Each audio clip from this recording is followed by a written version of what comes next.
খুব বাজে একটা মুভি ভাই, টাকাটাই লস হয়েছে। এর থেকে আমাদের মেগাস্টার শাকিব খানের ছবি হাজার গুণ ভালো। আমি তো নিচের ছবিটা দেখতেছি যে শাকিব খানের সাথে কম্পেয়ার করে, ওর মতো একটা ফালতু নায়কই হয় না ভাই। ওর ছবিতে আমার বরবাদ 100-তে 100, আর দাগি ছবি একটা বাজে ছবি ভাই। ওর ছবি দেখে আমার ছ্যাপ মারতে মন চাইছে। সমাজে আসে না, পরিবার নিয়ে ছবি দেখা যায় না ভাই। আর আমি তো শাকিব খানের ভক্ত ভাই, পাগলা ভক্ত শাকিব খানের। আমি নিশুর ছবিটা দেখতে আইছি, দাগির ছবিটা, মানে ও শাকিব খানের সাথে কম্পেয়ার করে, এর জন্য দেখতেছিলাম। কিন্তু খুব বাজে একটা ছবি ভাই, টাকাটা এমন নষ্ট, 100% নষ্ট হবে।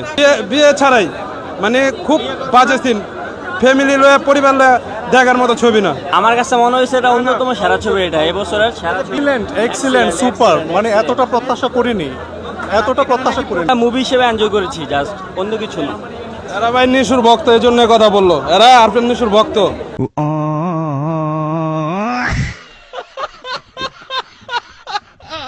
কিন্তু আপনার 100-র ভিতরে 90% মানুষই বলবে এটা ফাউল একটা ছবি, বাজে একটা ছবি ভাই। ও আমাদের বসের সাথে কেমনে টক্কর দেয়, বসের পায়ের যোগ্য হইব না নিশু।